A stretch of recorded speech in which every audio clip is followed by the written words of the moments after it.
1939년 나치 독일이 점령한 폴란드의 한 사업가가 등장합니다.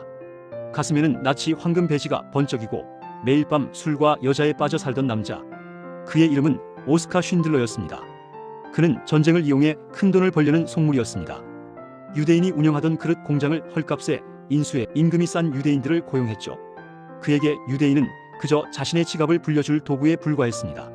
하지만 어느 날 쉰들러는 나치군이 유대인들을 짐승처럼 끌고 가 학살하는 참혹한 광경을 목격합니다. 비명 지르는 아이들과 피로 물든 거리. 그 지옥을 본 순간 맹렬한 사업가의 마음속에서 무언가가 무너져 내렸습니다. 이건 사람이 할 짓이 아니다. 그날부터 쉰들러의 공장은 지옥 속 유일한 도피처가 되었습니다. 그는 수용소장에게 거액의 뇌물을 바치며 유대인들을 빼내오기 시작했습니다. 손이 둔한 노인도 기술이 없는 어린아이도 내 공장에 없어서는 안 될 필수 기술자라고 우기며 데려왔죠.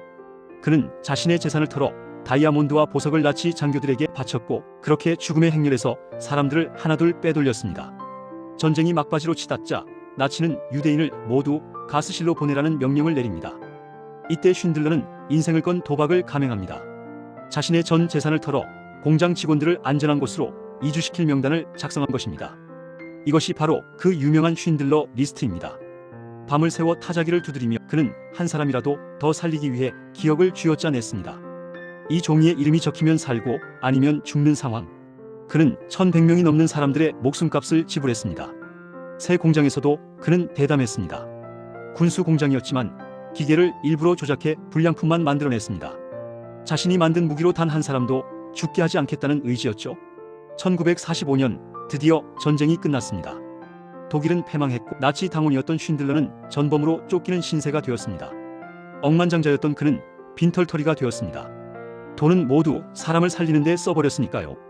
그가 떠나야 할 시간, 유대인들이 그를 둘러쌌습니다. 한 노동자가 자신의 금리를 뽑아 반지를 만들어 건넸습니다. 반지 안쪽에는 탈무드의 한 구절이 새겨져 있었죠. 한 생명을 구한 자는 전 세상을 구한 것이다. 반지를 받아든 쉰들러는 그 자리에 주저앉아 오열했습니다. 나는 더 구할 수 있었어. 차를 팔았다면 10명은 더 구했을 텐데. 이 배지를 팔았다면 2명은 더 살렸을 텐데. 1200명을 구하고도 그는 구하지 못한 사람들을 생각하며 울었습니다. 전쟁을 돈벌이로만 알았던 속물 사업가. 하지만 가장 어두운 시대에 가장 빛나는 양심을 보여주었던 남자. 오스카 쉰들러는 훗날 이스라엘 건국 영웅 칭호를 받으며 그가 구한 수많은 사람의 배웅 속에 잠들었습니다. 악이 지배하는 세상에서도 한 사람의 용기가 얼마나 거대한 기적을 만드는지 그는 우리에게 보여주고 있습니다.